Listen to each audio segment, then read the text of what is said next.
a quien tengo el gusto de conocer ya desde hace mucho tiempo, y también de compartir, ¿no?, cosas, nexos con alguien como el maestro Juan Bañuelos, por cierto, a quien me parece no se le ha dado el suficiente reconocimiento, no se le ha nombrado como lo que es, ¿no?, uno de los grandes poetas que han renovado la literatura, no solo en México, sino en lengua española, ¿no? Creo que es necesario plantear que ahí al menos hay un punto de contacto con este tipo de literatura que hoy vamos a comentar, ¿no? Porque la literatura que normalmente llega a este tipo de encuentros, sabemos bien, ya lo comentaban algunos otros meses anteriores, que tiene de alguna manera una dirección, ¿no? Tiene una forma de aproximarse al público cautivo de estos encuentros, que son normalmente los escritores mismos, ¿no? Es decir, un núcleo muy cerrado, muy identificado entre sí, y que pocas veces trasciende, ¿no?, que va más allá para llegar a un público más abierto, más libre, ¿sí? Y ese es el caso de parte de la obra de Balán Rodrigo, ¿no? Y que tiene que ver, qué bueno que lo mencionabas, con esa relación que hubo también con el gran Juan Bañuelos, y un poco también con Óscar Oliva, ¿no?, que en sus tiempos, me parece, representaron esta parte de la literatura que normalmente no se promueve en este tipo de encuentros, ¿no? Sobre todo una literatura que no está centrada nada más en tener logros socioeconómicos, digamos, ¿no? Hablábamos hace rato, ya planteaban con el asunto de la literatura para niños y para jóvenes, que se planteaba por primera vez un campo de trabajo para el escritor que llevaba tal vez a una mejor consecución de recursos, ¿no? Pero ese no es el caso de este tipo de literatura, ¿sí? Difícilmente llega a ser conocido un libro de Juan Bañuelos o de Óscar Oliva, el Óscar Oliva de aquellos tiempos al menos, de la forma en que ahora es leído un libro para niños, ¿no?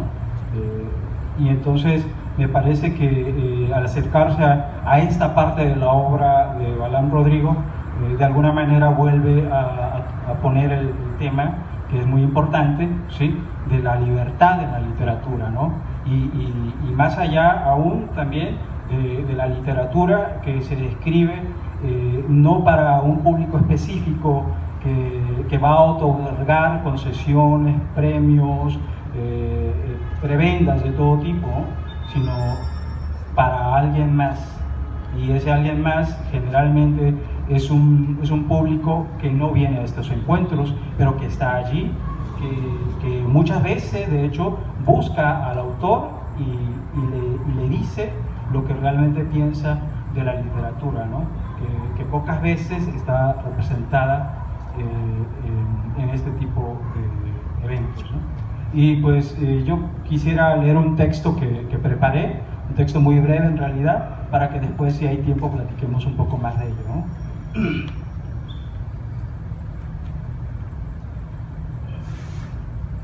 Bueno, el espíritu tutelar, sobre todo del último libro, el libro centroamericano de los muertos, es Fray Bartolomé de las Casas, ¿sí?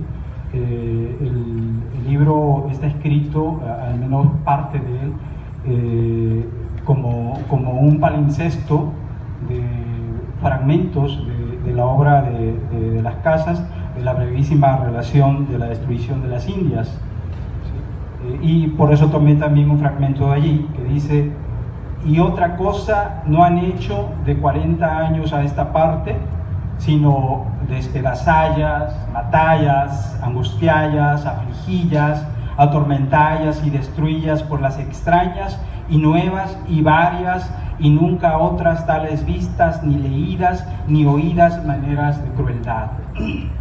Bartolomé de las Casas.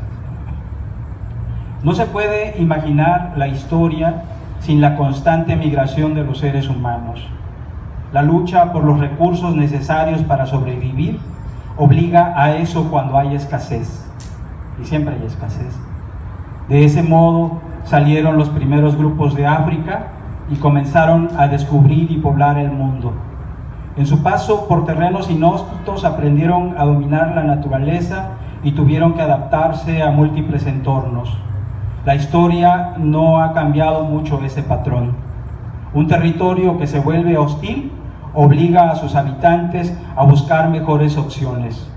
Solo que nuestros ancestros africanos tuvieron que enfrentarse a animales feroces que al cazar por instinto podían con el tiempo ser superados por la inteligencia humana, hasta que en algún retorno involuntario a una ruta ya transitada, descubrieron la peor amenaza que desde entonces busca destruir a la humanidad: el ser humano que no recuerda su pertenencia a una misma especie, o que ha creído diferenciarse por encima de ella. Ya el Gilgamesh nos habla de que el temor más profundo que puede perturbar a un hombre es otro ser con forma humana pero desconocido, sobre todo si muestra comportamiento bárbaro. Los miles de años transcurridos desde entonces no han podido lograr la solidaridad como principal vínculo y motor del desarrollo de las sociedades. Al contrario, el capitalismo, antes imperialista y ahora neoliberal, es cada vez más inhumano y cruel, sobre todo porque el control es tal que los mismos explotados son los que justifican o incluso defienden su explotación, anhelando ser como el explotador. Alguna vez Boris Vian escribió que el verdadero problema es el subordinado. Y es esa también la situación de la mayor parte de la poesía actual que conozco. En general, está sometida a los intereses de clase, ya sea la propia o la que se aspira a pertenecer. Aún así, ha habido siempre excepciones. Arquíloco de Paros escribió en un poema en el siglo VII a.C.: me dan de entera a esos oficialillos barbilindos que se pavonean por el campamento con sus escudos labrados.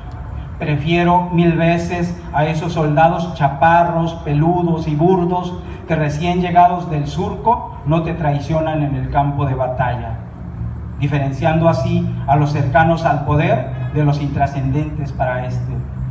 Lipo tampoco se olvidó de recordarnos las crueldades e injusticias de la guerra, aunque en general no queramos leerlo por eso, sino por sus poemas de corte más estético. Es claro que hablar de esas cosas sirve casi nada para escalar estatus, a menos que sea el poder mismo quien encargue o sugiera esa tarea para fingir tolerancia y apertura. Que el Estado, pues, por la persona de alguno de sus miles de subordinados, reconozca, premie e incluya en la fractal de favores que hacen llegar migajas del presupuesto público a cuentas privadas. En un mundillo literario constituido de ese modo, hablar de los que no tienen voz es perder oportunidades. Y el poeta, como todos, come y bebe y vive intentando no morir en blanco. Y lamentablemente a veces también tranza, acepta la competencia desigual ambiental en la que cree inevitable pisar para no ser pisado y desea que, aunque no le den, lo pongan donde haya. Aún así, hay quienes no olvidan a la libertad como eje rector de su trabajo, se arriesgan y tocan esos temas. Uno de esos raros especímenes es el centroamericano Balán Rodrigo. Supe hace años que algunos le sugirieron al también autor de Braille para sordos y Sobras reunidas que se olvidara del tema que estaba tocando en Marabunta y Libro Centroamericano de los Muertos. Él lo comentará quizá, porque aseguraron por ahí no iba a llegar a ningún lado. Es claro, al menos para mí, qué tipo de persona, ya que no de poeta, pudo haber opinado de ese modo.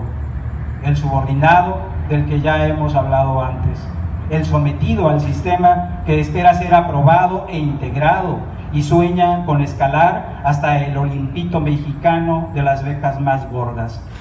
Alguien que al escuchar de la sevicia que el sistema es capaz de permitir y de ejercer en contra de los más desvalidos, siente amenazado su mundo e identifica a quien no se calla a esos crímenes, no como solidario, sino como alborotador. El revés al mundo, severla odnum le. Es, a mi parecer, este díptico que, según sé, terminará convirtiéndose en trilogía, uno de los pocos ejercicios literarios mexicanos actuales que merece el trabajo de llevarse en la mochila para leer de nuevo. Porque, cito, nuestro único viaje seguro es al pasado, a la memoria que terca nos arranca y arrebata la estación del futuro. Aunque sea un lugar común, ya sabemos que olvidar el pasado nos obliga a repetirlo. Y no me refiero únicamente a la devastación que el poder ha estado llevando a cabo en tierras americanas durante los últimos siglos para enriquecer a unos cuantos a costa del sufrimiento y la muerte de muchos. Hablo también de olvidar que la mayor parte de lo que se escribe para complacer al sistema nace siendo letra muerta, por muy decorativa que parezca ser. Marabunta y Libro Centroamericano de los Muertos nos ofrecen, en cambio, la oportunidad de percibir la delgada línea en que historia y poesía se apoyan mutuamente. Ambos contienen claros homenajes a la vida sencilla y solidaria de los desposeídos, sobre todo a aquellos que han logrado comprender la migración como una faceta inevitable del desarrollo humano. En el primero se plantea, aunque no en las primeras páginas, con una terrible transparencia, la principal razón que mueve a los seres humanos por el mundo, aunque deseen echar raíces. Cito: en condiciones de miseria, nada hay que pueda llamarse hogar, solo la muerte. Y miseria es lo que abunda en esa región del mundo donde se desarrolla la mayor parte de lo narrado en ambos libros. Eso y la violencia. En esas circunstancias, casi todo mundo sueña en el paraíso terrenal representado por los Estados Unidos. Abejas atraídas por la violenta luz de eléctricos chispazos. Marabunta, sobre todo, es también un reconocimiento del origen. El autor construye en él un espacio de encuentro con el Padre. Como buen creador de mundos ficticios no necesariamente irreales, Balam Rodrigo sabe organizar los campos semánticos en poemas en los que la historia personal se vuelve punto de partida para expresar una realidad dura y filosa, pero en la que, a pesar de todo, es posible vivir si no se pierde el sentido más profundo de lo humano. Siglos de tinta fantasma cobran realidad en estos versos que se resisten a ser sometidos a la usura de lo metafórico. Libros de carne tatuados por la muerte. No falta en este libro singular ni siquiera el ácido humor de lo que roza la tragedia sin romperse del todo. Cuando golpean al personaje Juan López, apóstol del cemento y del alcohol, por llevar tatuado Mara en el brazo.